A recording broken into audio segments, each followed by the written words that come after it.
Hi folks, this is all the fruit, and here I have a particularly nice and big specimen of the sea buckthorn, Hippophae rhamnoides.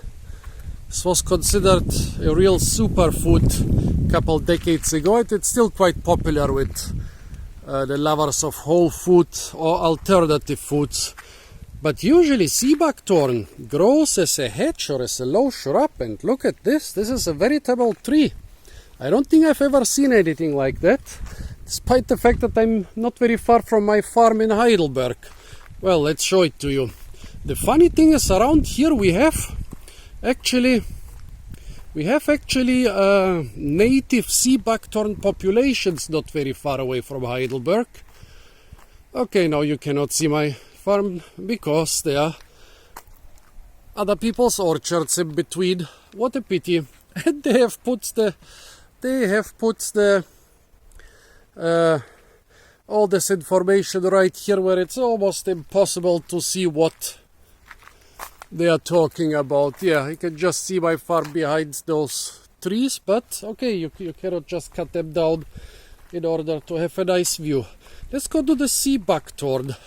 Well, I doubt that this is of local stock because the local sea buckthorn doesn't grow along the sea. It grows down here. Well, now I just need to talk something to keep you on the video. Well, the northernmost alpine populations of the alpine subspecies of the sea buckthorn are about 15 kilometers or less than 10 miles in this direction on the banks of the Rhine River in the city of Mannheim. And actually most of them have been destroyed about 10 years ago, but there are still some tiny remnants. And here the plant is at the limit of its natural distribution. However, I guess this thing here is not of local stock, but of the maritime variety. Well, I will not be able to try the berries. There are some berries pretty high up. Well, look at this thing. How high is this? 2 meters, 4 meters. This is about 6 meters high. A 6 meter high sea buckthorn tree. Hippophae rhamnoides. I've really never seen anything like that. And the stem is about 25 or maybe no, the stem is rather 30 centimeters thick. This is ginormous for a sea buckthorn. If you know another sea buckthorn tree of that size or even bigger, please tell me. Must be here for many decades. Yeah, lots of little orange berries up there. Not know if you can see them against the sky. I can see them with my eyes, but for the phone, especially in the wind, it's a little bit hard. Well, they taste more or less like puke, except if you have a really tasty variety, then they taste better. And when you process them and make them into something like jam or juice, they will taste differently. Let's see, here there is a berry on the ground.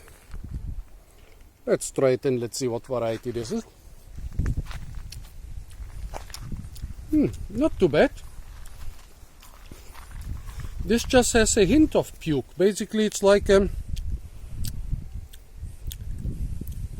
cherry plum with a tiny hint of puke. This is a good variety, folks. Big tree and good taste. I wonder if this is not one of the ornamental, but some of the older selections which were selected for the berries. Seems to be here since the time when this area was mostly orchards and not so much leisure gardens. So, well, I don't know any records about sea buckthorn being used as a fruit tree around here, but one can dream. Anyway, the biggest sea buckthorn tree I've ever seen. Please tell me if you've seen a bigger one.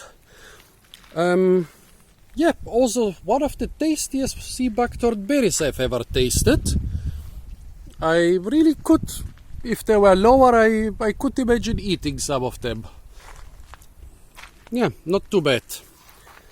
Nicely. I must have forgotten it because I haven't passed from here for a couple years. So folks, this was a big sea buckthorn tree.